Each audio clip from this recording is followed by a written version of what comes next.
मुस्लिम महिलाओं को इबादत करने के लिए मस्जिदों में प्रवेश पर रोक नहीं लगाई जा सकती। ये शब्द थे तेलंगाना हाईकोर्ट के, जिन्होंने अपने फैसले से इस बात को कायम रखा कि इबादत की जगहों से किसी के साथ किसी प्रकार का कोई भेदभाव न हो। इसे उन्होंने न सिर्फ गलत पाया बल्कि असंवैधानिक भी पाया। नमस्कार, आप देख रहे हैं लीगली स्पीकिंग का सोशल मीडिया प्लेटफॉर्म। मैं हूं आपके साथ मीरा वर्मा। आखिर ऐसी क्या नौबत आई थी कि कोर्ट को इबादत से संबंधित मामलों में हस्तक्षेप करने पड़ गए? आखिर पूरा मामला क्या है, चलिए जानते हैं।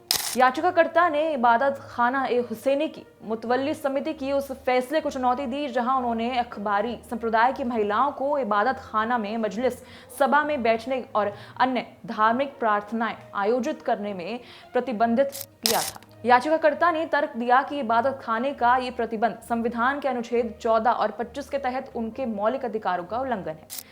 इसके अलावा याचिकाकर्ताओं को यह भी आपत्ति थी कि जहां उसूली संप्रदाय की शिया मुस्लिम महिलाओं को प्रार्थना कक्ष में धार्मिक गतिविधियां करने की अनुमति थी, वहीं अखबारी संप्रदाय से जुड़े महिलाओं को भेदभाव का सामना करना पड़ा।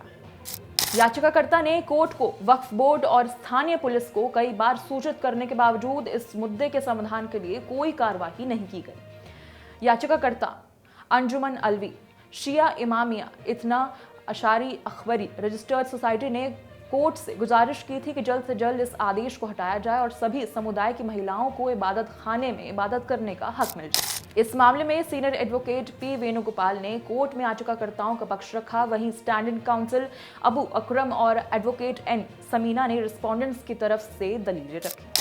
और इस मामले में जस्टिस नागेश भीमपका की एकल पीठ ने इस मामले की सुनवाई की। इस मामले की सुनवाई करते हुए कोर्ट ने सबसे पहले पवित्र कुरान की ओर रुख किया।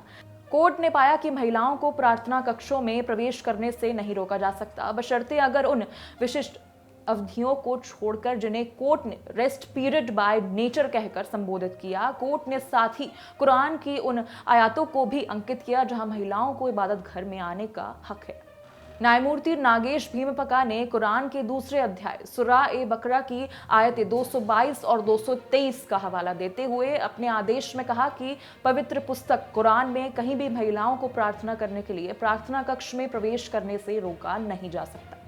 साथ ही यहाँ न्यायमूर्ति ने सबरीमाला के मुकदमे का उदाहरण देते हुए कहा कि ऐसे भेदभाव का अब सवाल ही नहीं उठता। न्यायाधीश ने सबरीमाला मामले में सुप्रीम कोर्ट के 2018 के फैसले का भी हवाला दिया, जिसमें पुष्टि की गई थी कि मासिक धर्म की उम्र की महिलाओं को केरल में मंदिर में प्रवेश करने से रोका नहीं जा सकता।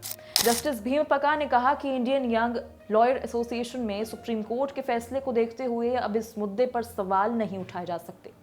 आखिरकार उन्होंने संविधान का अनुच्छेद 25 क्लॉज 1 का हवाला देते हुए कहा कि इस समाज के प्रत्येक व्यक्ति को बिना किसी भेदभाव के अपने धर्म का पालन करने की स्वतंत्रता प्रदान करता है। अतः जस्टिस भीमपका ने सभी महिलाओं को इबादत घर आने की इजाजत दे दी थी। फिलहाल इस वीडियो में सिर्फ इतना ही, और लीगल खबरों को जानने के लिए हमारे चैनल को सब्सक्राइब जरूर करें। धन्यवाद।